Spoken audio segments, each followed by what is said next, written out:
সারা বিশ্বই কিন্তু এখন একটা অর্থনৈতিক ঝড় বইছে। এখন প্রশ্ন হলো, এই ঝড় থেকে নিজেকে আর নিজের পরিবারকে বাঁচানোর জন্য আমাদের কি করা উচিত? চলুন আজকে আমরা এই বিষয়টা নিয়েই একটু গভীরভাবে আলোচনা করি। মানে ব্যাপারটা খুবই সোজা।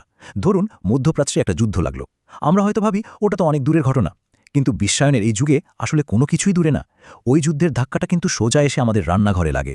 তেলের দাম বেড়ে যায়, আর তার সাথে সাথেই আমাদের প্রতিদিনের জীবনযাত্রাও উল্টোপালট হয়ে যায়। তো আলোচনার শুরুতেই চলুন দেখে নেওয়া যাক এই যে গ্লোবাল সমস্যাটা, এটা আসলে কতটা বড় আর কিভাবে হাজার হাজার মাইল দূরের একটা যুদ্ধ আমাদের জীবনকে সরাসরি প্রভাবিত করতে পারে। দেখুন, একটা ব্যাপার আমাদের পরিষ্কারভাবে বুঝতে হবে। তেলের দাম বাড়া মানে কিন্তু শুধু গাড়ির তেলের খরচ বাড়া না, ব্যাপারটা তার চেয়ে অনেক গভীর। জ্বালানি তেলকে বলা যেতে পারে পুরো বিশ্ব অর্থনীতির রক্ত। এখন চিন্তা করুন তো, শরীরে যদি রক্ত চলাচল ঠিকমতো না হয় তাহলে কি হবে? পুরো শরীরটাই তো অচল হয়ে পড়বে, তাই না? ঠিক তেমনি তেলের সাপ্লাই চেনের সমস্যা হলে পুরো বিশ্ব অর্থনীতি মুখ থুবড়ে পড়তে পারে। আচ্ছা, তো এই গেল বিশ্বের কথা। এবার চলুন একটু নিজেদের দেশের দিকে তাকাই। এই যে বৈশ্বিক ধাক্কাগুলো, এগুলো ঠিক কিভাবে আমাদের বাংলাদেশের অর্থনীতি আর অবকাঠামোর ওপর এসে পড়ছে সেটা একটু দেখা যাক। এই চার্টটা দেখলেই ব্যাপারটা পরিষ্কার হয়ে যায়। আমাদের জ্বালানি তেলের প্রায় পুরোটাই, মানে ৮০%-এরও বেশি আসছে মধ্যপ্রাচ্য থেকে। এর মানে কি দাঁড়ায়? এর মানে হলো ওই অঞ্চলে ধরুন হরমুজ প্রণালীতে যদি কোনো সমস্যা হয়, সেটার সরাসরি আর মারাত্মক একটা প্রভাব কিন্তু আমাদের দেশের ওপর এসে পড়বে। আমরা কতটা ঝুঁকিপূর্ণ একটা অবস্থানে আছি ভাবা যায়? ভাবুন একবার, প্রতিদিন ১৬০ কোটি টাকা বিশ্ববাজারের সাথে দাম মেলাতে গিয়ে সরকারকে প্রতিদিন এই বিশাল অঙ্কের টাকা ভর্তুকি দিতে হচ্ছে। এখন প্রশ্নটা হলো, সরকার আর কতদিন এভাবে চালিয়ে যেতে পারবে? যখন এই ভর্তুকি আর দেওয়া সম্ভব হবে না, তখন কি হবে? এই পুরো বোঝাটা যখন সাধারণ মানুষের উপর এসে পড়বে, তখন মুদ্রাস্ফীতি কোথায় গিয়ে ঠেকবে সেটা কি আমরা চিন্তা করেছি? ব্যাপারটা একটা ডমিনো এফেক্টের মতো। শুধু একবার কল্পনা করুন, জ্বালানি সংকট শুরু হলো, সাথে সাথে কি হবে? পাওয়ার গ্রিড ফেল করবে, মানে কারেন্ট থাকবে না। কারেন্ট না থাকলে ফ্যাক্টরি, ইন্ডাস্ট্রি সব বন্ধ। এরপর গাড়ি চলবে না, মানে ট্রান্সপোর্ট সিস্টেম ভেঙে পড়বে। আর ঢাকার মতো একটা শহরের কথা ভাবুন তো, বিদ্যুৎ আর পরিবহন ছাড়া কী অবস্থা হবে? জীবনযাত্রা পুরোপুরি থমকে যাবে।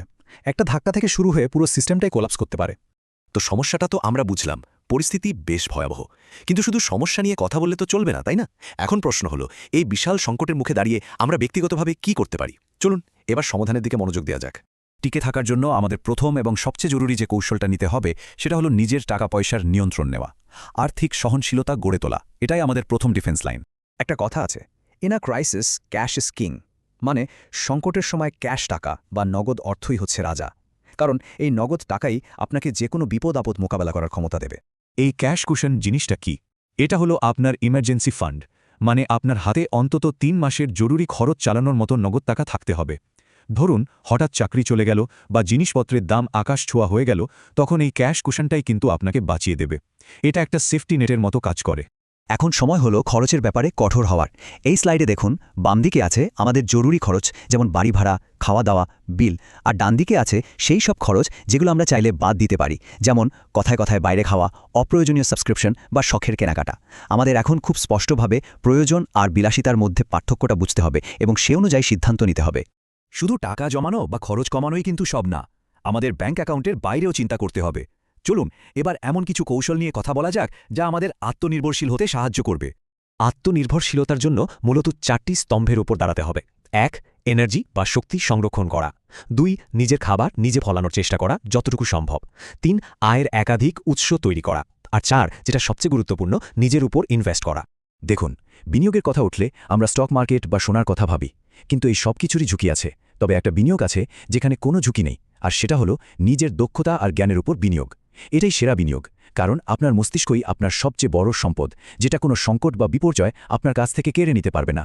আমরা আর্থিক প্রস্তুতি আর আত্মনির্ভরশীলতার কথা বললাম, কিন্তু সবকিছুর মূলে যেটা রয়েছে সেটা হলো আমাদের মানসিকতা।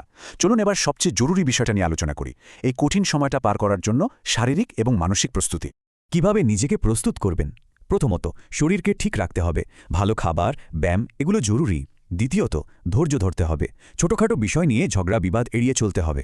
তৃতীয়ত, অসুবিধার জন্য প্রস্তুত থাকতে হবে, যেমন হঠাৎ কারেন্ট চলে গেলে যেন আমরা ঘাবড়ে না যাই। আর সবচেয়ে বড় কথা, জ্ঞান অর্জন করতে হবে, কারণ সঠিক জ্ঞানই সংকট মোকাবেলার সবচেয়ে বড় হাতিয়ার। মনে রাখতে হবে, আতঙ্কিত হলে ভুল সিদ্ধান্ত নেওয়ার সম্ভাবনাই বেশি। শেষ করার আগে একটা কথা বলি, সংকট কিন্তু নতুন করে চরিত্র তৈরি করে না, বরং আমাদের আসল চরিত্রটা সবার সামনে তুলে ধরে।